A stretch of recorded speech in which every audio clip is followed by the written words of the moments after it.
Hi guys, welcome to InstaSol. Hi Jatin, very good evening. Hi Shivam, hi Shriyasi, hi Shivam. Good evening guys. कैसे हो सभी लोग आप लोग?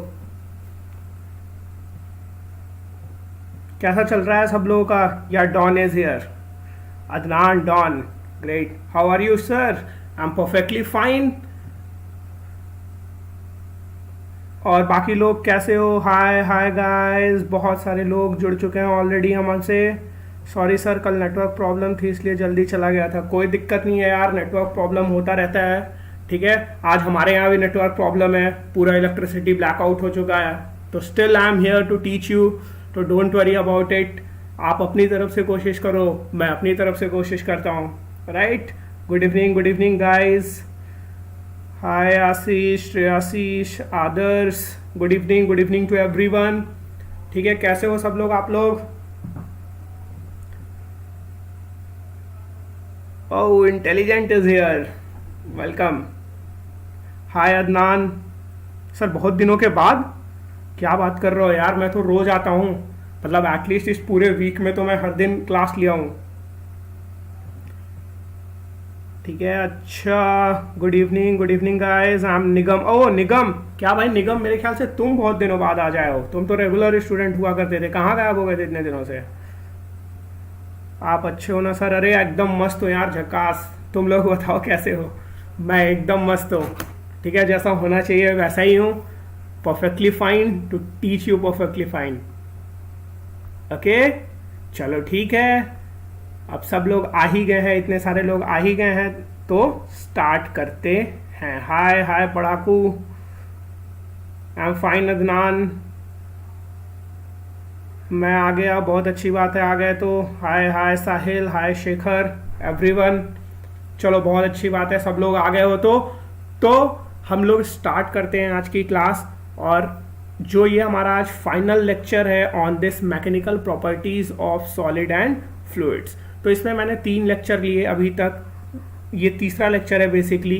3.1 और 3.2 मैं ऑलरेडी ले चुका हूँ. आज हम लोग 3.3 करने वाले हैं. ओके, तो 3.3 में बेसिकली हम लोग आज सॉलिड्स के बारे में पढ़ने वाले हैं. अभी तक हम लोगों ने पहले लेक्चर में मेनली हम लोगों ने फ्लूइड्स के बारे में पढ़ा था, और सेकेंड लेक्चर में हम लोगों ने फ्लूइड्स की ही विस्कोसिटी के बारे में और सरफेस टेंशन के बारे में पढ़ा था. ओके, बट इस क्लास में आज हम लोग मेनली सॉलिड्स के बारे में पढ़ने वाले हैं. ठीक है, तो और पहली बात, क्लास के स्टार्टिंग से पहले ही मैं आपको कुछ चीज़ें बता दूं कि it's not very tough class. Okay, मतलब सॉलिड इतना टफ पार्ट नहीं होता है. फ्लूइड्स में बहुत कॉम्प्लिकेशंस होते हैं, बट सॉलिड इतना टफ नहीं होता है. तो अगेन लेकिन यहाँ पर मुझे आपको कुछ पढ़ाने की ज़रूरत होगी, तो मैं पहले कुछ थोड़ा बहुत थ्योरी दूंगा and then will solve numerical. और आज के न्यूमेरिकल रिलेटिवली हर दिन के न्यूमेरिकल के कंपैरिजन में ईजी रहेंगे. ठीक है, चलो और देखते हैं कौन कौन आ गया. हेलो सर, हमने लास्ट क्लास अटेंड नहीं की थी, सो आई वुड सी दिस और वॉज दैट फर्स्ट. नहीं, आप ये देख सकते हो because this is completely on a different topic. अभी तक के दोनों क्लास फ्लूइड्स पे थे और ये क्लास हमारा सॉलिड पे है, तो ऐसा कुछ नहीं है, आप डायरेक्ट ये क्लास भी देख सकते हो. ठीक है. हाय हाय हाय गाइस, बहुत सारे लोग आ गए हैं. चलो ठीक है, अब बहुत सारे लोग आ गए हैं तो आगे बढ़ना चाहिए. और आगे बढ़ना चाहिए तो मुझे अभी देखा कि 2-4 लोग नए भी आए हुए हैं. तो जो लोग नए आए हैं उनके लिए सबसे इम्पॉर्टेंट चीज़ क्या है, आपको जाना है टेलीग्राम पे और क्या लिखना है, इंस्टा JEE. जो लोग भी नए हैं उनको लिखना है ये, और उससे क्या होगा, आप इंस्टा सॉल्व के ग्रुप को ज्वाइन कर पाएंगे टेलीग्राम पे, जहाँ पर ये सारी की सारी क्लास के लेक्चर्स हम लोग पोस्ट करते हैं और क्वेश्चंस पोस्ट करते हैं. ठीक है. Again, and the second most important thing and a very good news for you guys, very good news for you guys. ठीक है, कि हमारा जो इंस्टा सॉल्व चैनल है यूट्यूब पे, ओके, इस पर हमारे ऑलमोस्ट 1000 सब्सक्राइबर हो चुके हैं. मुश्किल से कुछ 150-70 सब्सक्राइबर्स बचे हुए हैं. तो एक बार यहाँ पर हमारा 1000 सब्सक्राइबर हो गया, एक बार यहाँ पर अगर हम 1000 रीच कर गए तो तुरंत यहाँ पर हमारी लाइव क्लास स्टार्ट हो जाएगी. और यहाँ लाइव क्लास स्टार्ट होने से क्या फ़ायदा होगा कि आप लोगों को बार बार इधर उधर नहीं दौड़ना पड़ेगा. सीधे आप इंस्टा सॉल्व के यूट्यूब चैनल पे आओगे और वहाँ पे आप सीधे लाइव क्लासेस देख सकते हो. तो जितने लोग क्लास में अभी भी हैं और जिन लोगों ने भी इंस्टा सॉल्व के चैनल को सब्सक्राइब नहीं किया है, please go and subscribe. I am waiting for 1 minute, I am giving you 1 minute, go there and subscribe, ताकि हम अगर ये चीज़ पॉसिबल हो पाए तो मंडे से ही हम लाइव क्लासेस स्टार्ट कर सके अपने इंस्टा सॉल्व चैनल पे। ओके, तो जो लोगों ने भी नहीं किया है, go there and do subscribe our channel on YouTube. Okay, hi Mishwa, चलो ठीक है। तो अब हम बढ़ते हैं आगे और देखते हैं कि हम अभी आप लोगों को करा क्या रहे हैं। तो this is basically rank hike program, जिसमें हम काइनेमेटिक्स की बात कर चुके हैं, डायनामिक्स की बात कर चुके हैं, और आज finally mechanical properties of solid and fluids भी कंप्लीट हो जाएगा, राइट। और कल से मीन्स मंडे से we are starting heat and thermodynamics. तो heat and thermodynamics Vibhor sir will be starting, Vibhor sir पढ़ाएंगे आप लोगों को heat and thermodynamics, and again I will come back for the SHM. इसके लिए मैं वापस आऊँगा, ठीक है। तो ये क्लास आपकी कल स्टार्ट हो, मंडे से स्टार्ट होगी, 7:15 से 8:30 रहेगी। There is a little change in timing. अभी तक की जो भी क्लासेज, ये सारी क्लासेज रही हैं, ये आपकी 7:30 से 8:30 रहती हैं, बट टाइमिंग थोड़ा सा चेंज हुआ है। क्लास की ड्यूरेशन को, आप लोगों के डिमांड को देखते हुए क्लास की ड्यूरेशन को थोड़ा सा बढ़ा दिया गया है। Now the timing will be 7:15 to 8:30। Okay, तो let's start the class now. चलो, तो सबसे पहले आप लोगों को मैं कुछ बताना चाहूँगा, ठीक है। क्वेश्चंस करेंगे, बहुत बहुत अच्छे और सिंपल क्वेश्चन ही आज के क्लास में, ज़्यादा कुछ टफ नहीं है। तो हम लोग क्या करेंगे, अब क्वेश्चन करने से पहले एक बार बेसिक चीज़ें पढ़ेंगे कि आखिर स्ट्रेस होता क्या है, ठीक है। तो स्ट्रेस क्या होता है, इसको जानने के लिए मैं एक एग्जांपल आपको देता हूँ। जैसे कि मान लो ये मेरा एक रॉड है, ठीक है। अब इस पर मैं क्या करता हूँ, एक फोर्स लगाया मान लो, और इसका एरिया क्या दे रखा है, कुछ ए एरिया दे रखा है, जो क्रॉस सेक्शन एरिया है that is a. Let's assume इसका जो क्रॉस सेक्शन एरिया है वो क्या है, ए है, और इस पे जो फोर्स लग रहा है वो एफ है। तो कभी भी जब इसके ऊपर आप एक्सटर्नल फोर्स एफ लगाओगे, तो ये जो बॉडी है, ये जो भी मटेरियल है, मेटल है, वॉट एवर इट इज, ये क्या करेगा, अपोजिट डायरेक्शन में एक रिएक्शन फोर्स लगाएगा, that will be also equivalent to F. Okay, अपनी बॉडी को रिस्टोर करने के लिए वो कभी भी कोई भी चेंज नहीं चाहता है। तुम जिस तरह से हो वैसे ही रहना चाहते हो, अपने कंफर्ट जोन में रहना चाहते हो। तो what you will do, the body will apply a force in the opposite direction of the same magnitude, ठीक है। तो यहाँ पर हमारा स्ट्रेस का कॉन्सेप्ट आता है। तो मैं ज़्यादा डीप में जाए बिना आपको केवल न्यूमेरिकल के पॉइंट ऑफ व्यू से मैं बताता हूँ। जो हम स्ट्रेस को डिफाइन करते हैं दैट इज F/A। तो क्वेश्चन में अगर कभी भी आपसे स्ट्रेस पूछेगा और अगर फोर्स दिया हुआ है, एरिया दिया हुआ है, तो आप स्ट्रेस की डायरेक्ट वैल्यू निकाल सकते हो। समझ में आ गया? तो चलो बढ़ते हैं और देखते हैं कि आप लोग क्वेश्चंस कैसे सॉल्व करते हो। So this is the first question.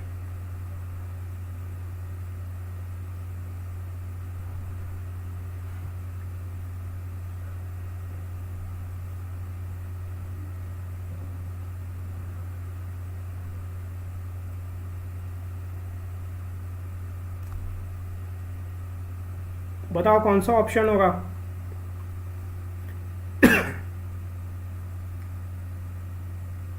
कोई बात नहीं, अमन लेट हो गए तो कोई बात नहीं है। आप क्वेश्चन को सॉल्व करने की कोशिश करो, ठीक है। मैंने एक क्वेश्चन दिया है, बेसिकली सिंपल सा एकदम स्ट्रेस पे क्वेश्चन है।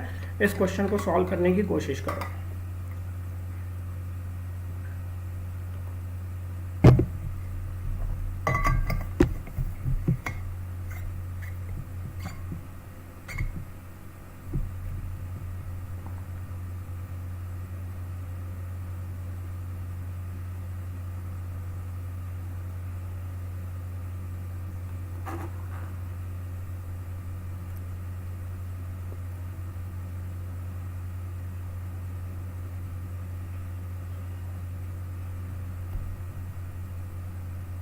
चलो ऑप्शन बताना शुरू करो भाई सब लोग। इतना टफ क्वेश्चन नहीं है कि ऑप्शन बताने में इतना टाइम लगेगा।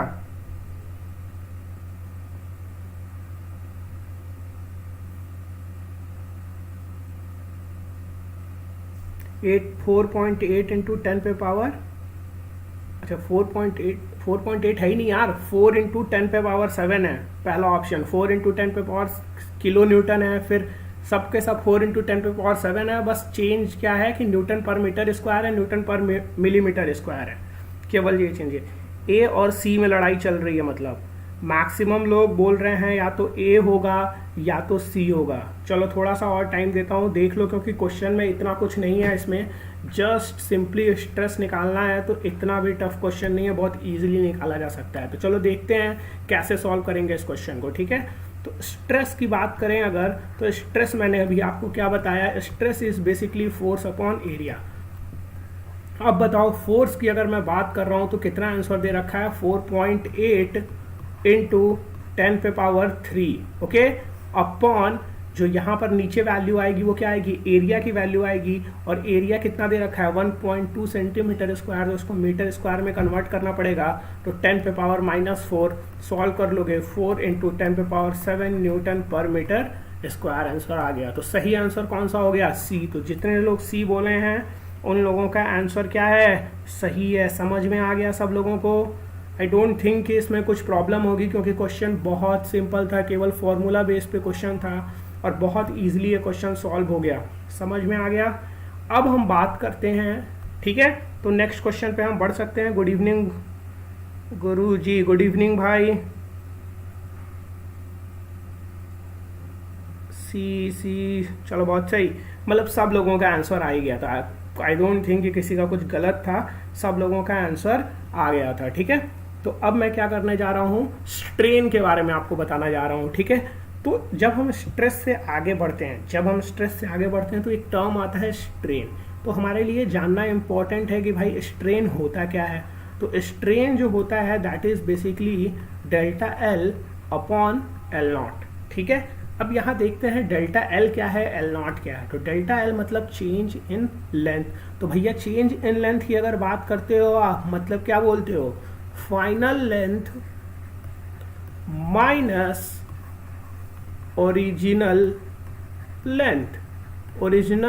लेंथ और अपॉन, कभी भी जब आप इस तरह का चीज करते हो तो नीचे आपको क्या लिखना पड़ेगा, हमेशा जो इनिशियल लेंथ थी या ओरिजिनल लेंथ थी वो लिखोगे। तो स्ट्रेन का फॉर्मूला आता है, आप जो टेम्परेचर डिपेंडेंसी की बात करोगे तो यू विल नो स्ट्रेन जो आया that is equals to alpha delta T. Strain is equals to alpha delta T, okay. समझ में आ गया सब लोगों को, ठीक है। चलो समझ में आ गया ना, रिप्लाई करो एवरीवन, रिप्लाई समझ में आ गया ना, बताओ।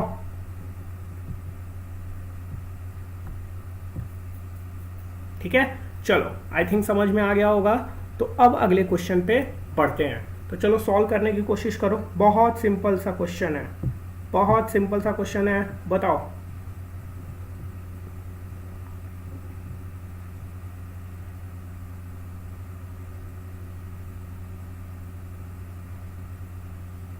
Copper rod 2 meter long, it is stretched by 1 millimeter. So strain will be, मतलब क्वेश्चन में जो इनिशियल लेंथ है वो दे रखा है, डेल्टा एल जो है वो दे रखा है, तो स्ट्रेन पूछा है, बताना है स्ट्रेन की वैल्यू क्या होगी। सोचो, अच्छे से सोचो और सॉल्व करो। बहुत इजी सा क्वेश्चन है। हेमा का आंसर आया है ए। चलो हेमा ने सबसे पहले आंसर दिया है ए। जूनियर एनटीआर, वाओ यार मस्त। जूनियर एनटीआर ने बोला है डी। अनुज ने बोला वेट सर बताता हूँ। ठीक है भाई बताओ यार, वेट कर रहा हूँ मैं, कोई दिक्कत नहीं है।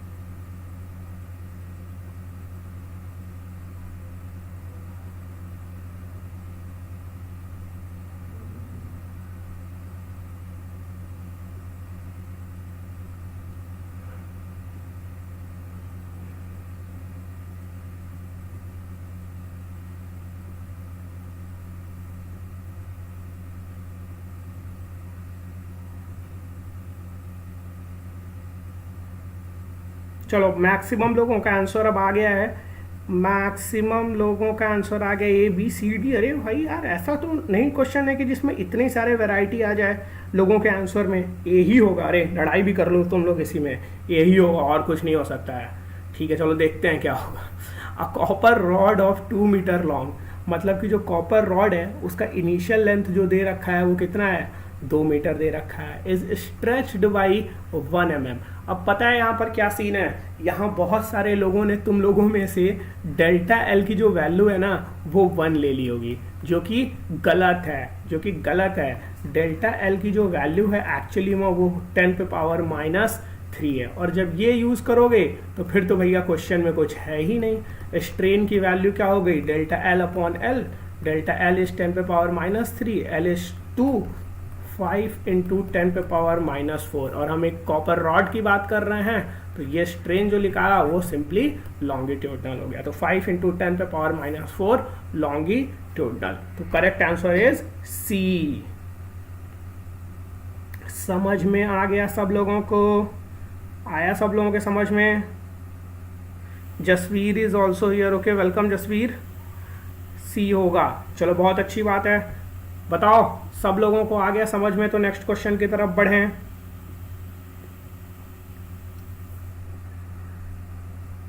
आ गया? अरे reply everyone guys, everyone reply करो, सब लोग रिप्लाई करो। और बहुत कम लोग, इतने सारे लोग जुड़े रहते हो यार, फिर भी इतने कम लोग रिप्लाई करते हो, मजा ही नहीं आता है फिर। ठीक है, चलो अब करते हैं, बहुत इंपॉर्टेंट चीज होती है, एक कॉन्सेप्ट आप लोगों ने भी पढ़ा होगा, हुक्स लॉ। ठीक है, बहुत फेमस चीज है। ठीक है, चलो बहुत बढ़िया, अच्छे से समझ में आ रहा है तो बहुत अच्छी बात है। गुड गुड गुड गुड, कोई बात नहीं हिमा, स्टार्टिंग रॉन्ग आंसर होने से कुछ नहीं होता है। आप लोग अब ध्यान दो और अब कोशिश करो कि सही हो जाए। ठीक है, चलो हुक्स लॉ की बात करते हैं। ठीक है, तो हुक्स लॉ जो भाई ये साइंटिस्ट जी थे, उन्होंने क्या बोला कि जो भी हमारी इलास्टिक लिमिट होती है, ठीक है, हमारी इलास्टिक लिमिट होती है, उस इलास्टिक लिमिट, देखो हमेशा ये एप्लीकेबल नहीं है, हमेशा ये एप्लीकेबल नहीं है। हुक्स भैया ने बोला कि जो स्ट्रेस होता है वो प्रोपोर्शनल होता है, किस चीज के, स्ट्रेन के प्रोपोर्शनल होता है। Stress is proportional to strain. Okay, लेकिन क्या ये ऑलवेज एप्लीकेबल है? क्या ये ऑलवेज एप्लीकेबल है? नहीं, नहीं, ये ऑलवेज एप्लीकेबल नहीं है, ये जानना इंपॉर्टेंट है। ये तो सब रट्टा मार लेते हैं कि स्ट्रेस प्रोपोर्शनल होता है स्ट्रेन के, ये आप याद कर लेते हो, बट आप ये भूल जाते हो कि एक्चुअली में ये कहाँ पर एप्लीकेबल है और कहाँ पर एप्लीकेबल नहीं है। तो ये केवल और केवल वहाँ एप्लीकेबल है जहाँ पे तक हमारी इलास्टिक लिमिट है। इलास्टिक लिमिट क्या होती है फिर? इलास्टिक लिमिट वो लिमिट है जहाँ तक आप कभी भी किसी भी वायर को खींचोगे तो वो ब्रेक नहीं होगा या वो फ्लो करना स्टार्ट नहीं करेगा। तो this is only applicable till elastic limit. तो स्ट्रेस जो हो गया वो प्रोपोर्शनल टू स्ट्रेन होता है। तो मैं क्या लिख सकता हूँ अब, स्ट्रेस के जगह पर प्रोपोर्शनलिटी कांस्टेंट के जगह पे y इनटू स्ट्रेन। तो यहाँ से एक y आता है जिसको मैं लिख सकता हूँ, क्या लिख सकता हूँ, स्ट्रेस अपॉन स्ट्रेन, जहाँ पे इस y का कुछ हम नाम देते हैं मॉडुलस ऑफ इलास्टिसिटी, या इसको कुछ लोग यंग्स मॉडुलस भी बोलते हैं। ठीक है, यंग्स मॉडुलस भी बोलते हैं। समझ में आ गया? समझ में आ गया? बताओ एवरीवन रिप्लाइज, समझ में आया सब लोगों को? ये कॉन्सेप्ट समझ में आया हो तो बताओ, फिर न्यूमेरिकल पे बढ़ते हैं, क्योंकि अब न्यूमेरिकल धीरे धीरे थोड़ा थोड़ा, ठीक है, इस टॉपिक में इतने टफ न्यूमेरिकल्स हैं ही नहीं, बट स्टिल थोड़ा बहुत तो लेवल हम इंक्रीज करेंगे ही। तो समझ में आ गया हो तो बताओ, फिर हम लोग आगे बढ़ते हैं। आया समझ में? अरे रिप्लाई करो भाई। Yes sir, yes sir, yes yes yes, very good very good. चलो बहुत सारे लोगों को समझ में आ रहा है, अंकित कनौजिया को नहीं समझ में आया। Yes but it is not understood, understand. Yes sir, क्या लिखते हो यार कुछ लोग तो। ठीक है, चलो देखो एक बार और देख लो। हुक्स लॉ ने कहा स्ट्रेस जो होता है वो प्रोपोर्शनल टू स्ट्रेन होता है, ठीक, लेकिन हर चीज की कुछ लिमिट होती है। तो ये ऑलवेज एप्लीकेबल नहीं है, ये केवल इलास्टिक लिमिट के अंदर ही, केवल इलास्टिक लिमिट के अंदर ही एप्लीकेबल है। ठीक है, इन्होंने ये बताया। ठीक, तो आप कभी भी प्रोपोर्शनैलिटी कांस्टेंट निकालते हो तो उसके जगह पे आप कुछ कांस्टेंट रखते हो, तो यहाँ पर आपने क्या रखा है, stress equals to y into strain. अब ये जो y है इसको मैं स्ट्रेस अपॉन स्ट्रेन लिख सकता हूँ, और इसी y को हम लोगों ने डिफाइन किया मॉडुलस ऑफ इलास्टिसिटी या यंग्स मॉडुलस। समझ में आ गया आप लोगों को? यस, अब समझ में आया, जबरदस्त, अरे सही, बहुत बढ़िया। नचिकेत आया sir, good evening. Good evening Nachiket, late मत हुआ करो यार, टाइम से आया करो। चलो अब समझ में आ गया तो क्वेश्चन तो बहुत इजीली सॉल्व हो जाएगा। कर दो सॉल्व खटाक से क्वेश्चन, एक इजी सा ही क्वेश्चन है, इसमें भी कुछ है नहीं वैसे। Try to solve this, solve करो। जबरदस्त भैया, बहुत बढ़िया।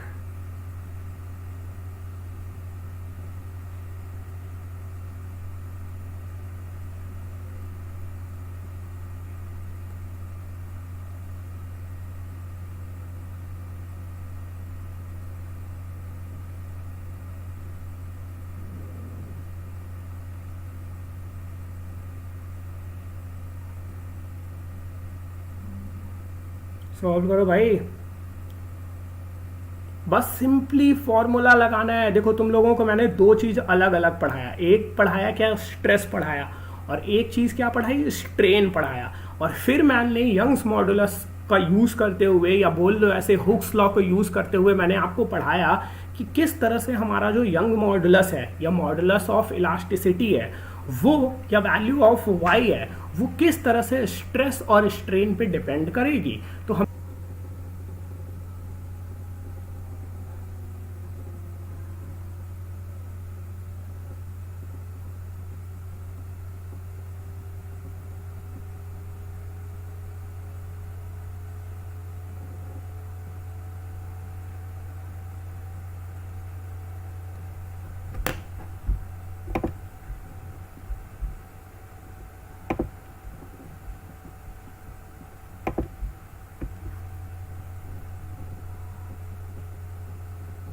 चलो बहुत सारे लोगों का आंसर आ गया है, let's see. Okay, let's try to solve the question.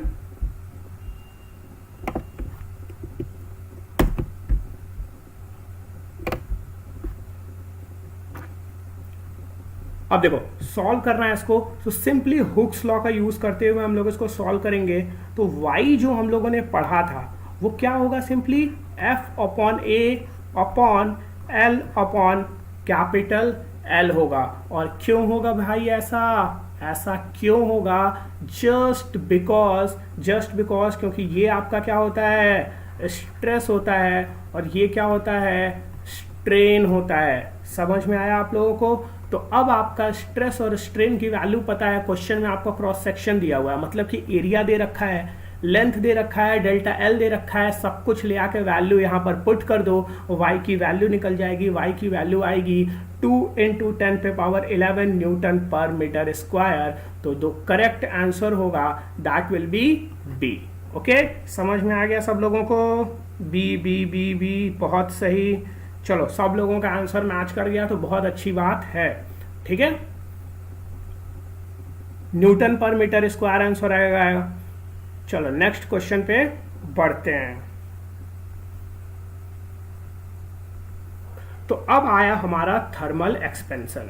तो ये जो कॉन्सेप्ट आप देख रहे हो थर्मल एक्सपेंशन का, it's a very important concept, it's a very very important concept. और क्यों इंपॉर्टेंट है ये, इसलिए क्योंकि आप अभी तक जो भी डेरिवेशन भी किए हो उसमें भी आपका अभी तक यूज आया है। जो भी आपने स्ट्रेन का फॉर्मूला निकाला था वहां पे भी इसका यूज आया था। अब देखते हैं कि कैसे ये इंपॉर्टेंट है। ओके, ये थोड़ा, एक मिनट, हाँ ठीक है, चलो ठीक है।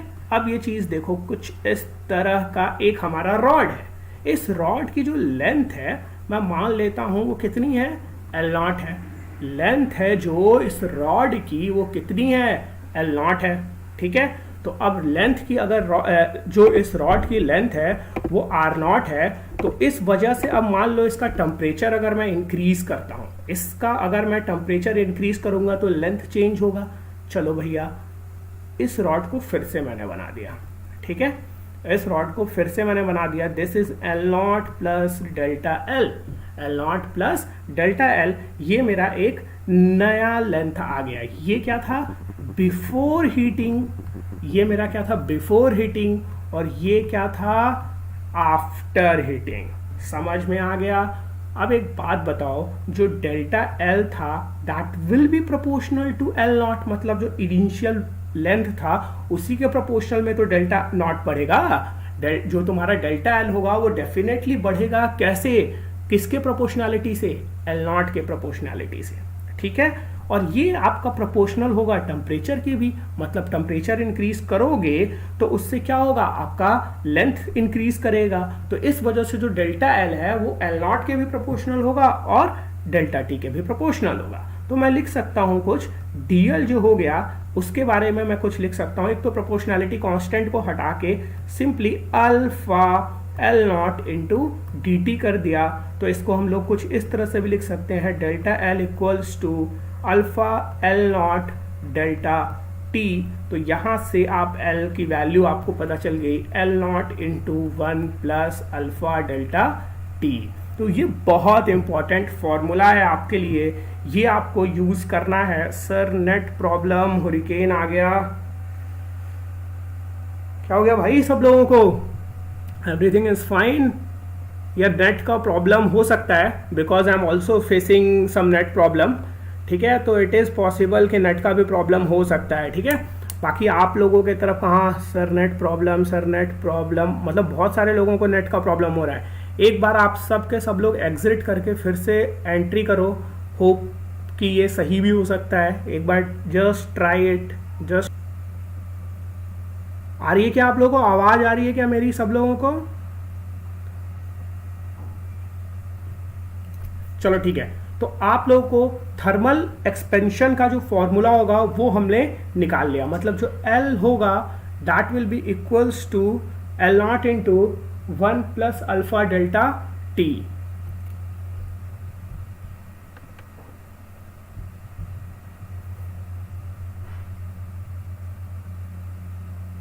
सर नेट चल रहा है,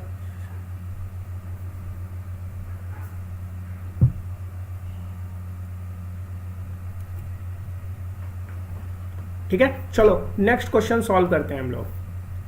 चलो try to solve this question. बहुत सिंपल सा क्वेश्चन है और इनफैक्ट कुछ सॉल्व भी नहीं करना है, बस कॉन्सेप्ट के बेसिस पे आपको एक्सप्लेन करना है।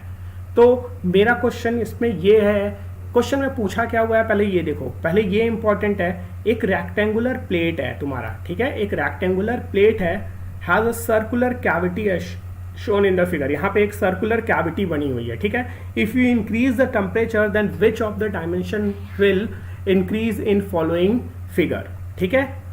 ऑप्शन ए है ए, ऑप्शन बी है बी, ऑप्शन सी है सी एंड ऑप्शन डी है डी, ओके।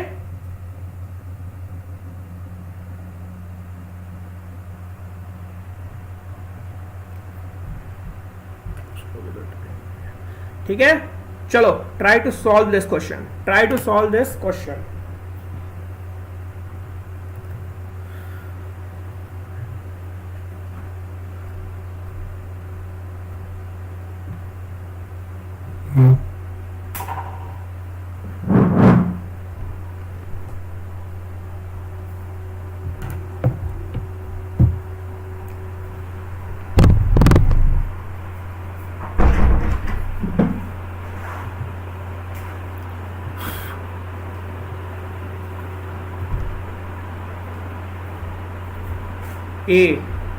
ए सी, कुछ लोगों का आंसर आ रहा है ए, किस लोगों का सी आ रहा है, okay. Good evening Rahul.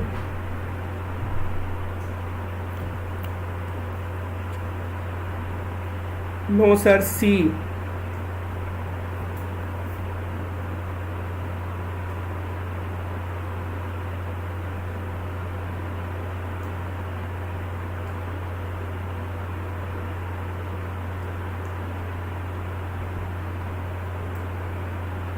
No sir A, okay. मतलब लोग ए बी सी डी में बहुत बहुत कंफ्यूज हो रहे हो तुम लोग, सब लोग ABCD में कंफ्यूज हो रहे हो। ठीक है, चलो देखते हैं कि एक्चुअल में आंसर होगा क्या। ये इंपॉर्टेंट है। अब देखो, ये इसलिए इंपॉर्टेंट है क्योंकि अब इसके बाद मैं 2 क्वेश्चन और देने वाला हूं जो कि एकदम डिट्टो सेम टॉपिक पे रहेंगे। ठीक है, डिट्टो सेम रहेंगे। नेटवर्क का प्रॉब्लम हो रहा है मैक्सिमम लोगों को। ओके, कोई बात नहीं है। ठीक है, जो लोग अभी अवेलेबल, एक काम करो सब लोग एक बार करो, एक बार एग्जिट जाके फिर से एंटर करो, सही हो जाता है। बिकॉज मैंने भी पर्सनली ये फील किया है कि कई बार जब आप एग्जिट करके एंटर करोगे तो ये प्रॉब्लम आपकी सॉल्व हो जाती है। तो जस्ट एग्जिट एंड अगेन री एंटर इन द क्लास, एकदम फ्रेश एंटर आओ, सही हो जाएगा। ठीक है, ओके चलो, आई थिंक अब बाकी लोगों का नेटवर्क सही हो गया है, आंसर्स लोगों के आने लग गए। दिख रहा है सब कुछ? अब दिख रहा है HD में? अरे बहुत बढ़िया, अब सब कुछ दिख रहा है क्या? नेट आ गया सर। एक्चुअली मेरे तरफ से भी कुछ प्रॉब्लम थी यहाँ पर, I don't know why net आज बहुत अच्छा नहीं चल रहा है। ठीक है, अब नेट आ गया ना? सब लोग देख पा रहे हो मेरे को? सब लोग देख पा रहे हो मेरे को? रिप्लाई करो, सब लोग देख पा रहे हो? जी सर। आदर्श भैया, आपका आंसर सी आ गया, समझ गए। अब आपको बार बार लिखने की जरूरत नहीं है कि आंसर सी। सब कुछ सही है, मौसम सही है सबके तरफ, जहां जहां से भी आप लोग हो सब लोग, मौसम आप लोगों की तरफ सही है? क्योंकि यहां पर तो नहीं सही है, यहां बहुत बहुत नोएडा में बहुत मौसम खराब है।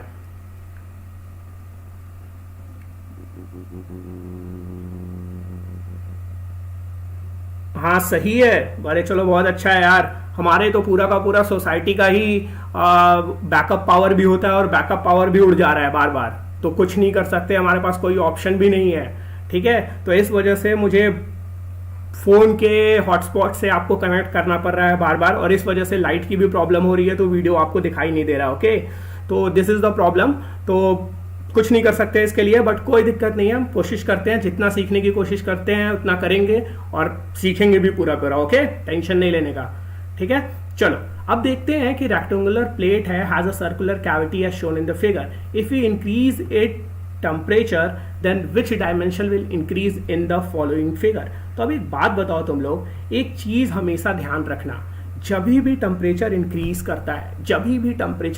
करता है तो 2 मॉलिक्यूल्स के बीच की दूरी इंक्रीज करती है। अब देखना, सुनो ध्यान से देखना सब लोग, स्क्रीन पे मैं कुछ बना रहा हूं। ठीक है, बहुत इंपॉर्टेंट चीज है। ठीक है, यहां पर मुझे पता है किसी ने भी अभी तक सही आंसर नहीं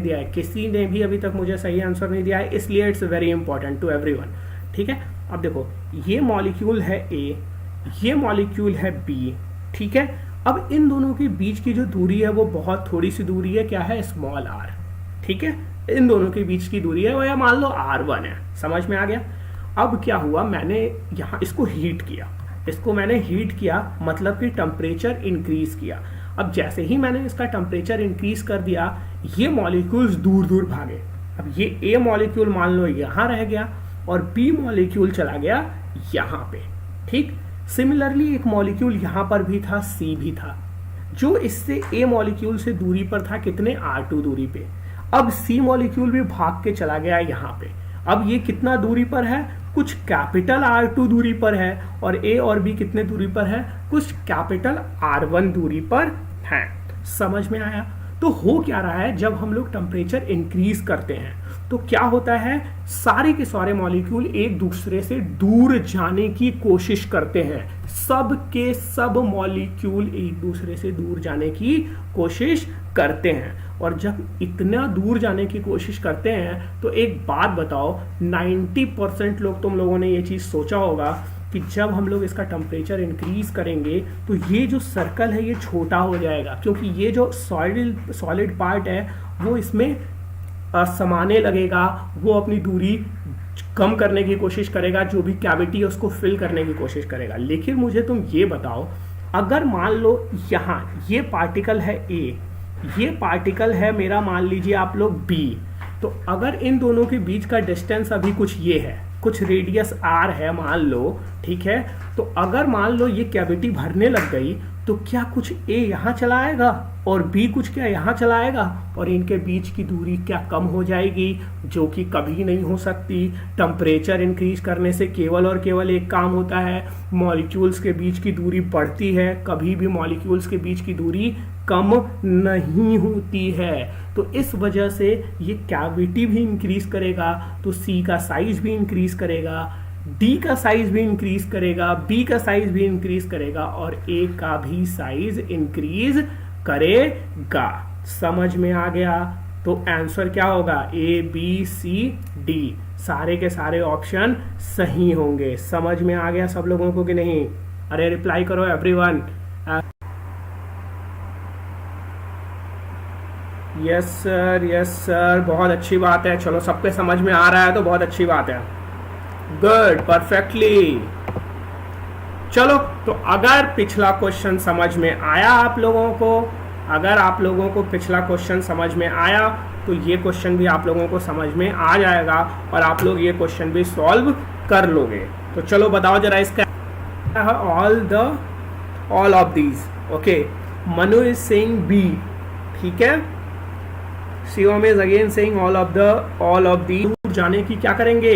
कोशिश करेंगे। सारे के सारे मॉलिक्यूल्स जो हैं वो एक दूसरे से दूर जाने की कोशिश करेंगे, और जब सारे के सारे मॉलिक्यूल एक दूसरे से दूर जाने की कोशिश करेंगे तो आप एक बात बताओ, देखो ध्यान दो, सब लोग ध्यान दो। ये वाला मॉलिक्यूल मान लेता हूं यहाँ पर ए है, ये वाला मॉलिक्यूल यहाँ पे क्या है? बी है। तो जब मैं टेम्परेचर बढ़ाऊंगा तो क्या ए और बी के बीच की दूरी बढ़ेगी? बढ़ेगी। तो क्या R1 इंक्रीज होगा? सही बात है यार, होगा। तो अब ये मैं मान ले रहा हूँ x है, ये मैं मान ले रहा हूँ y है। अब मैं टेम्परेचर बढ़ाऊंगा तो x और y के बीच की दूरी क्या इंक्रीज होगी? क्या एकदम होगी। तो क्या R2 इंक्रीज होगा? R2 भी इंक्रीज होगा। तो आंसर क्या हो गया? 1। आंसर क्या हो गया? 2। और एक बात बताओ, R1 भी इंक्रीज हो गया, R2 भी इंक्रीज हो गया। R1 और R2 दोनों के दोनों अगर इंक्रीज हो गए हैं तो क्या मैं बोल सकता हूं कि R2 माइनस R1 भी इंक्रीज होगा? अब ये मैं क्यों बोला? मैंने R2 माइनस R1 मैंने क्यों बोला कि इंक्रीज होगा? भाई मैं R1 बोलूं इंक्रीज होगा, समझ में आता है, R2 बोलूं इंक्रीज होना समझ में आता है, बट R2 माइनस R1 मैंने क्यों बोला कि इंक्रीज होगा? The only reason is because R2 हमेशा R1 से ज्यादा इंक्रीज होगा, क्योंकि R2 तुम्हारा R1 से ज्यादा है। तो जब R2 R1 से ज्यादा है तो ये इंक्रीज भी इसका ज्यादा होगा और इसका इंक्रीज कम होगा। तो इस वजह से R2 माइनस R1 भी तुम्हारा इंक्रीज होगा। समझ गए? रिप्लाई करो everyone guy, everyone. I want reply from जो लोग भी क्लास में है, सब लोगों से मैं चाहता हूं कि सब लोग रिप्लाई करो।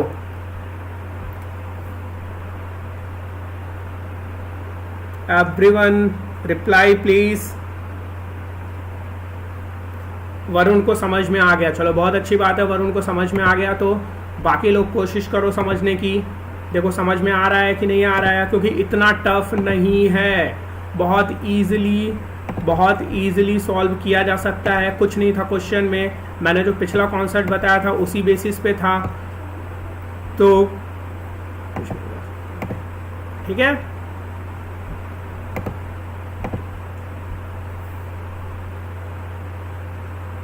Yes you were right, very good very good. चलो बहुत सारे लोगों का आंसर सही आया था, बहुत अच्छी बात है।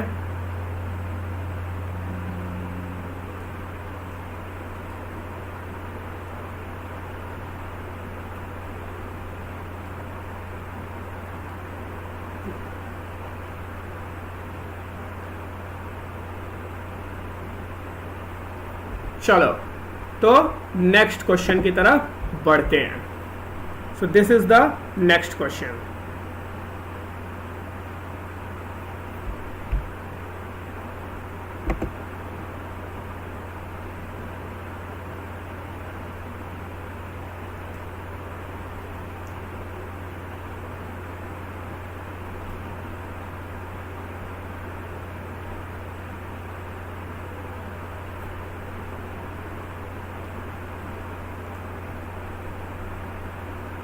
Try to solve this question guys. क्या होगा बताओ, आंसर बताओ क्या होगा।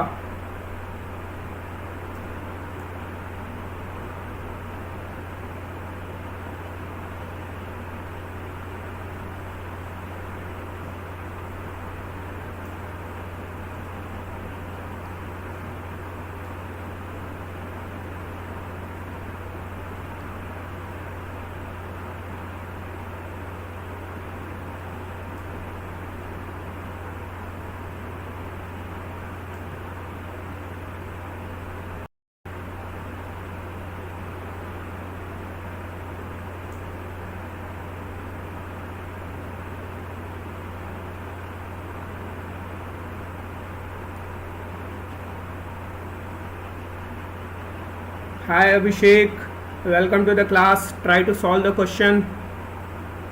किसी का आंसर आया क्या अभी तक? किसी का भी आंसर आया?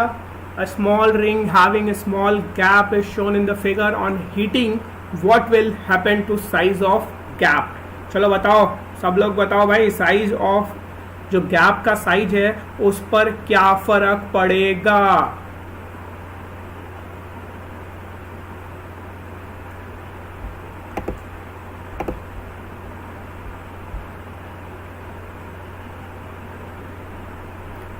शिवम ने बोला है size of gap will increase. Okay, बाकी लोग बताओ, बाकी लोग आंसर दो।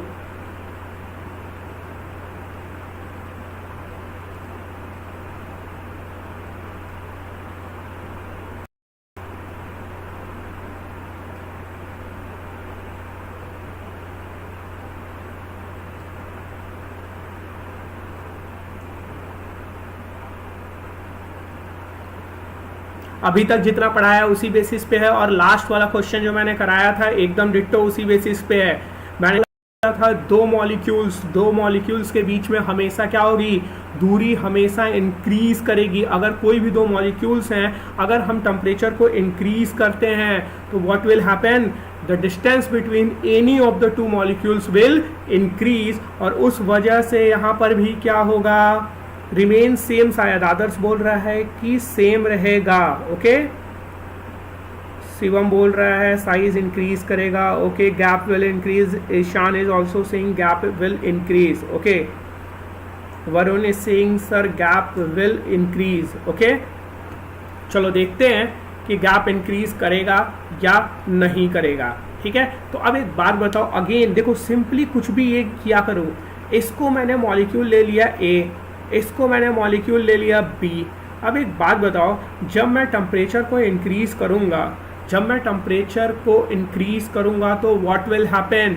इन दोनों के बीच में जो अभी दूरी अगर r है तो क्या बाद में दूरी और फैल जाएगी और ज़्यादा हो जाएगी? r1 से क्या डिस्टेंस r2 हो जाएगा। क्यों हो जाएगा? क्योंकि कोई भी मॉलिक्यूल्स एक दूसरे से दूर होने की कोशिश करेगा तो a और b भी एक दूसरे से दूर होने की कोशिश करेंगे, और उस केस में क्या होगा? इन दोनों के बीच का जो गैप है, गैप विल इंक्रीज। समझ में आया क्या? सब लोगों को समझ में आ गया?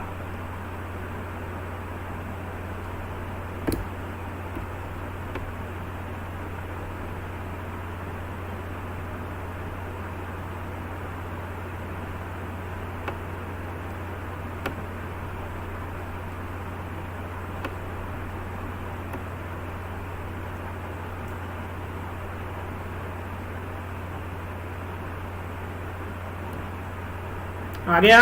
चलो ठीक है, फिर नेक्स्ट टॉपिक पे बढ़ते हैं। And what is the next topic? Effect of temperature on time period of pendulum.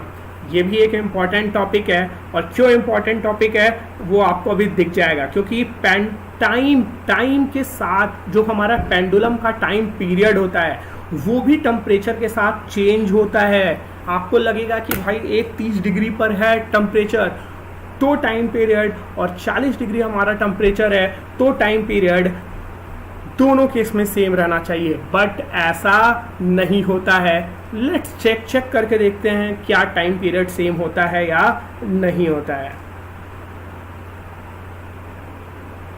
या मोदी नो प्रॉब्लम, आज लेट हो गया तो कोई बात नहीं है।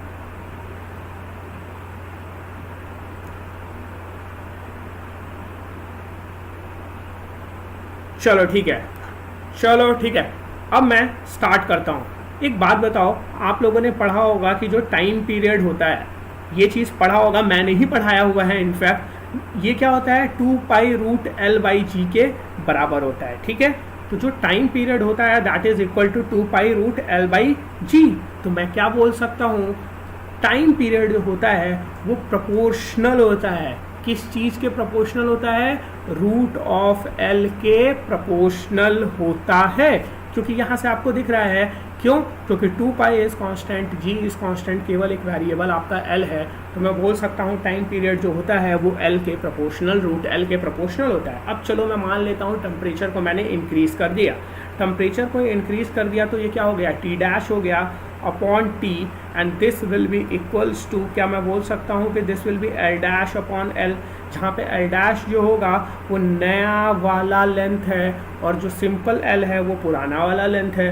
अरे बोल सकता हूँ ना। तो इस वजह से अगर मैं इसको चेक करूँ तो what I can say that L dash क्या हो जाएगा, simply L plus delta L. पहले क्या था, एल था, अब क्या हो गया एल प्लस डेल्टा एल, और नीचे क्या हो गया, एल ही हो गया। और हम लोगों ने देखा है कि डेल्टा एल जो होता है, delta L by L specially, उसको हम क्या बोलते थे, अल्फ़ा डेल्टा थीटा। तो मुझे अगर डेल्टा एल की बात करना है तो I can simply say delta L equals to alpha L delta theta. तो यहाँ से इसको सिंप्लीफाई कर लोगे, सॉल्व कर लोगे, अच्छे से आगे प्रोसीड कर लोगे तो व्हाट यू विल गेट, चलो ठीक है मैं कर ही देता हूँ थोड़ा सा, टी डैश अपॉन टी जो आएगा वो क्या आएगा। अब देखो यहाँ से मैंने L कॉमन ले लिया, it will B 1 plus alpha delta theta. देखो टाइम है इस वजह से मैंने टेम्परेचर डिफरेंस को थीटा से लिया है, अदरवाइज मैं डेल्टा टी से ही लेना प्रेफर करता हूँ, ठीक है। This will B 1 plus alpha delta theta पे पावर 1/2, और इसको सॉल्व कर लोगे, बाइनोमियल थ्योरम थोड़ा सा लगा लोगे, what you will be getting is half alpha delta theta. समझ में आ गया। और डेल्टा टी तुम्हारा बेसिकली क्या है, डेल्टा टी की बात करोगे तो what it is basically T dash minus T, मतलब कि इनिशियल वाला टाइम पीरियड ये हो गया आपका, और ये हो गया आपका फाइनल वाला टाइम पीरियड। समझ में आ गया आप लोगों को, आया क्या समझ में?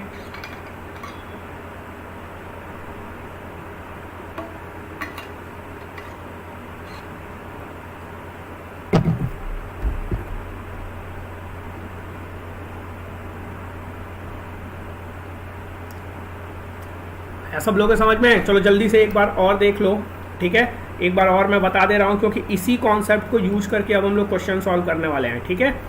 जो टाइम पीरियड होता है तुम्हारा, बेसिकली जो टाइम पीरियड होता है that is 2 pi root L upon G, ठीक है। पेंडुलम का जो टाइम पीरियड होता है वो कितना होता है, 2 पाई रूट एल अपॉन जी।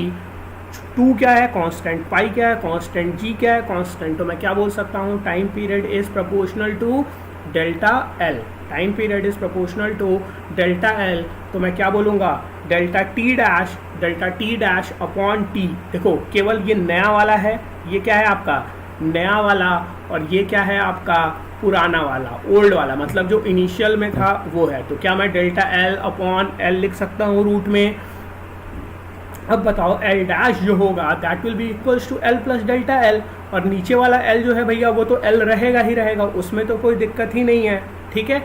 अब डेल्टा एल के जगह पे जब हम लोग स्ट्रेन पढ़ रहे थे तो आपने देखा होगा कि मैंने आपको बताया था डेल्टा एल बाई एल को हम लोग अल्फ़ा डेल्टा थीटा से भी, एक्चुअली वहाँ अल्फ़ा डेल्टा टी बोला था मैंने, लेकिन यहाँ पे मैं इसलिए यहाँ पे मैं टी नहीं यूज़ कर रहा हूँ बिकॉज यहाँ पर क्या है, हम लोग ऑलरेडी टाइम पीरियड को टी से डिनोट कर रहे हैं, तो आप लोग कंफ्यूज हो जाओगे, इसलिए मैं यहाँ पे डेल्टा थीटा यूज़ कर रहा हूँ, ठीक है। तो डेल्टा एल बाई एल आपका क्या हो गया, अल्फ़ा डेल्टा थीटा। तो डेल्टा एल के जगह पे मैं क्या पुट कर सकता हूँ, अल्फ़ा एल डेल्टा थीटा, और इस चीज़ को ले जाके मैंने यहाँ पर पुट कर दिया, तो what you will see, T dash upon T will be root of this, और यहाँ से इसको सॉल्व कर लोगे, देखो एल और एल कैंसल आउट हो जाएगा, what you will be getting 1 plus alpha delta theta पे पावर 1/2, और इसके बाद से बर्नौली बर्नौली थ्योरम लगा के सॉल्व कर दोगे, you will get this result. अब यहाँ पे डेल्टा टी क्या था आपका, basically T dash minus T, मतलब कि नया वाला टाइम पीरियड माइनस पुराना वाला time period is delta T, और उसका फॉर्मूला निकल के आ गया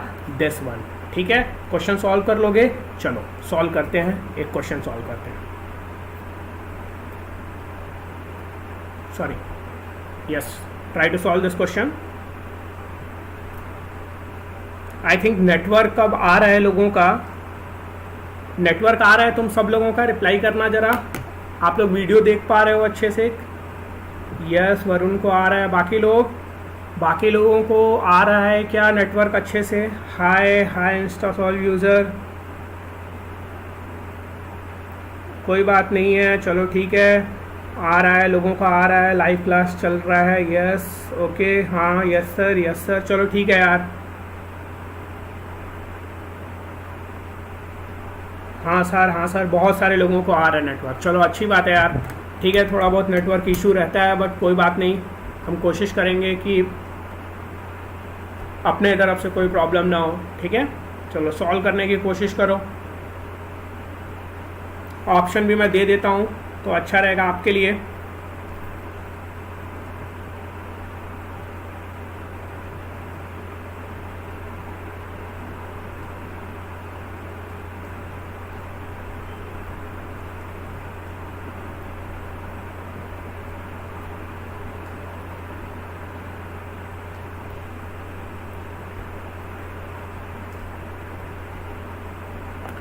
ये 4 ऑप्शन है आपके पास, इनमें से कोई एक सही आंसर है, आपको सॉल्व करके बताना है कि कौन सा सही आंसर है।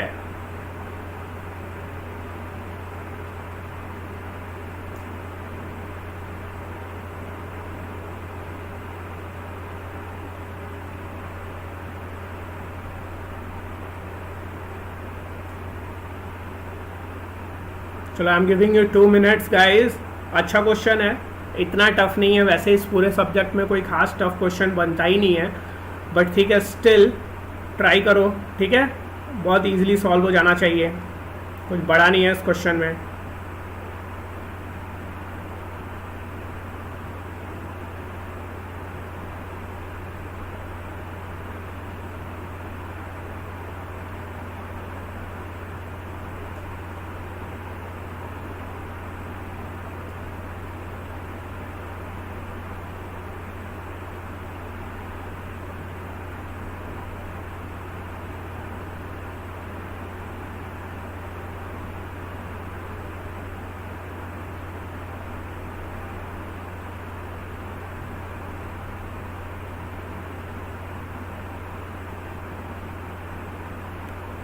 कोई बात नहीं भाई, जो लोग भी लेट आए हैं कोई दिक्कत नहीं है। सी इज़ द राइट आंसर। कुछ लोगों का सी आंसर आ रहा है, 2-3 लोगों का आंसर सी आ रहा है। ओके चलो सॉल्व करो, देखो अभी।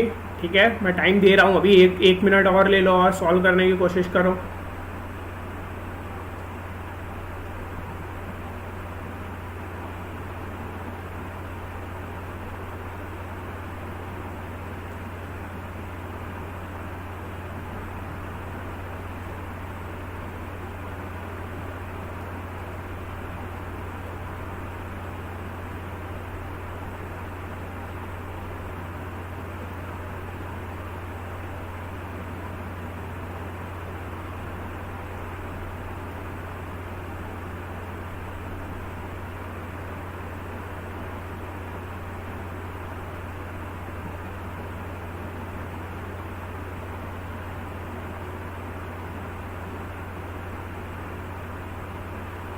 वाह, अभी आंसर नहीं आ रहे हैं लोगों के। इतना टफ क्वेश्चन नहीं है कि भाई आंसर ना आए, आंसर तो आने चाहिए। गलत ही सही, पहले कम से कम आंसर्स तो आने ही चाहिए आप लोगों के। चलो जल्दी, लास्ट 20 सेकेंड्स, इसके बाद मैं बताता हूँ आंसर।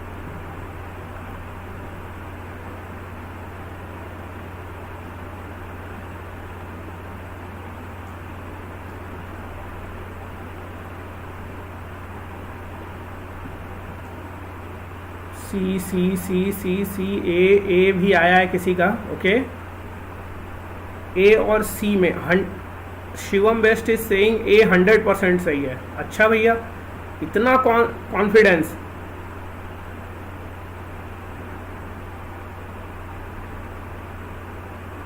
ए को लॉक कर दिया जाए। ओके चलो भैया देखते हैं, अब इतना कॉन्फिडेंस से बोल रहे हो तो देखना ही पड़ेगा, लेकिन इसके लिए तुम लोगों को कुछ पता होना चाहिए था, जो बहुत सारे लोगों को आई थिंक पता ही नहीं होगा। ठीक है, जो सेकंड पेंडुलम होता है, इस सेकंड पेंडुलम का जो टाइम पीरियड होता है, पहली बात तो आपको ये पता होना चाहिए, सेकंड पेंडुलम का जो टाइम पीरियड होता है दैट इज 2 सेकेंड। ये अगर इन्फॉर्मेशन नहीं है तो आप नहीं सॉल्व कर पाओगे। ठीक है, सेकंड पेंडुलम का। ठीक है, अब ये स्टील वायर का बना हुआ है। ठीक है, a clock is calibrated at 20 degree Celsius, मतलब कि हमारा जो सबसे पहला थीटा 1 दे रखा है वो 20 डिग्री दे रखा है। ठीक, और 30 डिग्री पे पूछा है, मतलब θ2 दे रखा है और 30 डिग्री सेल्सियस दे रखा है। अल्फ़ा भी क्वेश्चन में दे ही रखा है, टाइम पीरियड भी दे ही रखा है। तो अब चलते हैं, सबसे पहले हम लोग डेल्टा टी निकालते हैं, ठीक है। तो डेल्टा टी आपका क्या होता है, half into T into alpha delta theta. ये पढ़ा अभी मैंने आपको जस्ट पिछले पेज पे पढ़ाया। तो हाफ इंटू 2 इंटू 1.2, थोड़ा सुंदर लिखते हैं, इंटू 10 पे पावर -5 इंटू 10, इसको सॉल्व करोगे यू विल गेट 1.2 इंटू 10 पे पावर -4 सेकेंड। मतलब क्या हुआ इसका, इतना टाइम पीरियड का चेंज आ रहा है पर रिवॉल्यूशन, ठीक है। अब एक बात बताइए आप लोग, तो अगर मुझे निकालना है नया वाला टाइम पीरियड क्या होगा, तो सिंपली मैं क्या करूँगा, इसमें क्या ऐड कर दूंगा, डेल्टा टी, जो पुराना वाला टाइम पीरियड था और जो टेम्परेचर इंक्रीज करने की वजह से चेंजेज आए, उन दोनों को आपस में ऐड कर लूँगा, मेरे को डेल्टा टी डैश मिल जाएगा। तो what it will B 2 plus 1.2 into 10 पे पावर -4, इसको सॉल्व करोगे क्या आएगा आपके पास, 2.0012 सेकेंड। अब एक बात बताओ, ये तुम्हारा कितने बार में आया, केवल एक टाइम पीरियड में। तो सिंपली अगर टोटल टाइम लॉस निकालना है, ये क्या है आपका टोटल टाइम लॉस निकालना है, तो it will be equals to simply जितना चेंज आया था एक बार में, मतलब कि वो क्या था, डेल्टा टी था, अपॉन जो नया वाला टाइम पीरियड है इनटू जितने टाइम में क्वेश्चन में बोल रखा है, मतलब कि टी।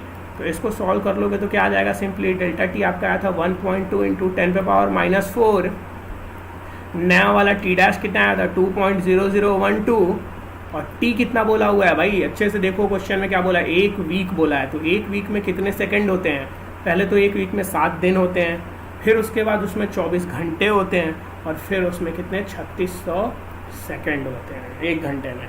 इसको सॉल्व कर लोगे आंसर आ जाएगा, and the correct answer will be the first one. आया सबका समझ में आ गया आप लोगों को? अरे आंसर करो, रिप्लाई करो एवरीवन।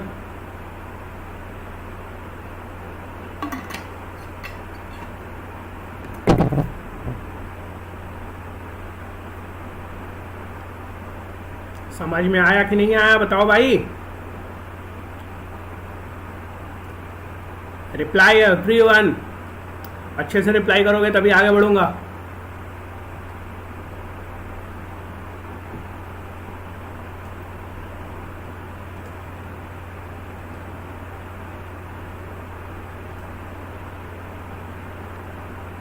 समझ में आ गया?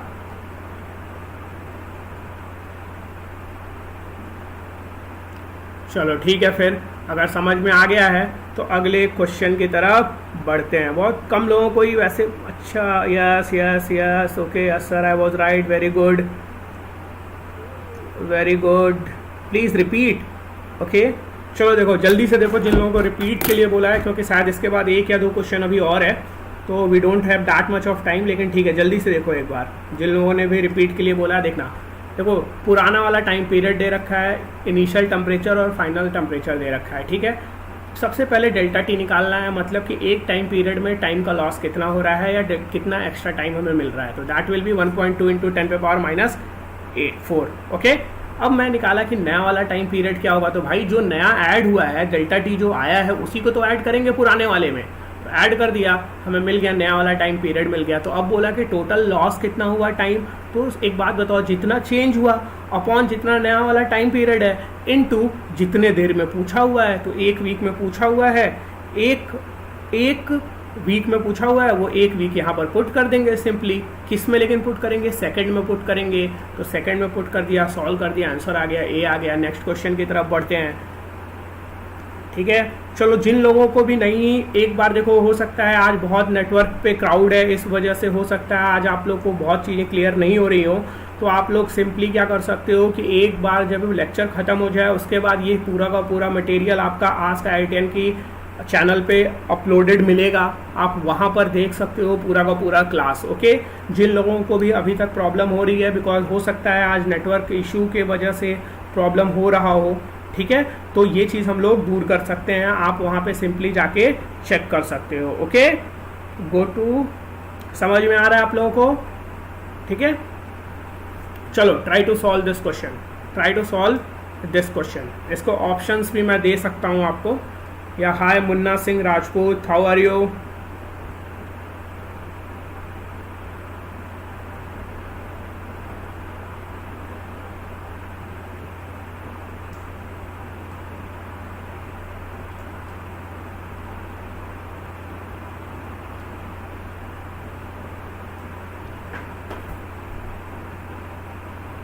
इसको ऑप्शन दे रहा हूँ मैं आप लोगों को simply. First is 40 degree Celsius, second is 50 degree Celsius, third is 60 degree Celsius and D is 70 degree Celsius. चलो कोई बात नहीं यार, पूछोगे तो समझाऊंगा ही, ऐसा कोई दिक्कत नहीं है। नहीं समझ में आता है तुरंत बोल दोगे तो आई विल एक्सप्लेन, कोई दिक्कत नहीं है, ठीक है। चलो बताओ।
बी आ रहा है, मैक्सिमम लोगों का आंसर जो आ रहा है वो क्या है, बी है। ओके चलो अच्छी बात है। क्लियर नहीं दिख रहा है? अरे यार इतना तो क्लियर दिख रहा है।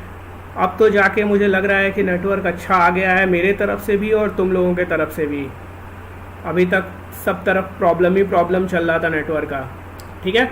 चलो बी, चलो देखते हैं। अब देखो इसके लिए बहुत सारे जगहों पर और बहुत सारे किताबों में आप लोगों को फॉर्मूले मिलेंगे, बट हमें फॉर्मूला एकदम नहीं देखना है, ठीक है। ये हो गया मेरा 0 डिग्री सेल्सियस और ये हो गया मेरा 100 डिग्री सेल्सियस। ये क्या है आपका फ्रीजिंग पॉइंट है और ये क्या है आपका बॉइलिंग पॉइंट है। ये क्या है फ्रीजिंग पॉइंट है और ये क्या है आपका बॉइलिंग पॉइंट है। समझ में आ गया।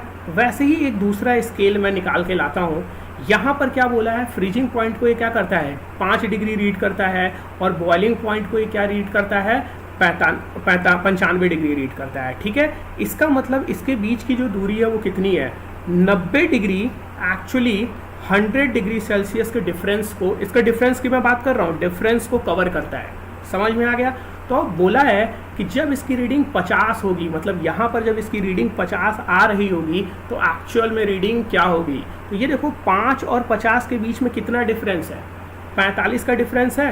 तो अब बताओ अगर यहाँ 1 डिग्री का डिफरेंस हो तो सिंपली मैं क्या लिख सकता हूँ 10/9 डिग्री का डिफरेंस होगा। तो अब देखो यहाँ से यहाँ का कितना डिफरेंस है 45 डिग्री का डिफरेंस हो अगर, तो क्या मैं 10/9 × 45 लिख सकता हूँ। ये कैंसल आउट हो गया, 5 बार में आंसर आ गया 50 डिग्री सेल्सियस। अब बताओ समझ में आया या नहीं समझ में आया। समझ में आ गया आप लोगों को ये। Is it clear to everyone? बताओ रिप्लाई करो भाई सब लोग। अच्छा क्वेश्चन है ये और इसको बहुत सारे फॉर्मूलेज इसके लिए आपको बुक में मिलेंगे, बट वो फॉर्मूलेज आपको कहीं पे भी किसी भी क्वेश्चन में रट्टा नहीं मारना है, ठीक है। आपको केवल और केवल इस कॉन्सेप्ट को यूज़ करना है, क्योंकि कितने फॉर्मूले रट्टे मारोगे, ठीक है। अभी किसी भी चीज़ में क्वेश्चन में कुछ भी चेंज करके आपसे पूछ सकता है, तो इस वजह से आपको कोई भी फॉर्मूला रट्टा नहीं मारना है। सिंपल ये कॉन्सेप्ट यूज़ करो, स्केल को लेके फ्रीजिंग पॉइंट और बॉइलिंग पॉइंट को पकड़ लो और उनके हेल्प से डिफरेंस निकाल के सॉल्व करो, आंसर आ जाएगा आपका, ठीक है। चलो नेक्स्ट क्वेश्चन पे आते हैं और सॉल्व करने की कोशिश करते हैं। समझ में आ गया था सब लोगों को? ग्रेट। चलो try to solve this question.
इसके 2 केसेस बनेंगे। देखो इस क्वेश्चन को सॉल्व करने के लिए सिंपली 2 केसेस बनेंगे।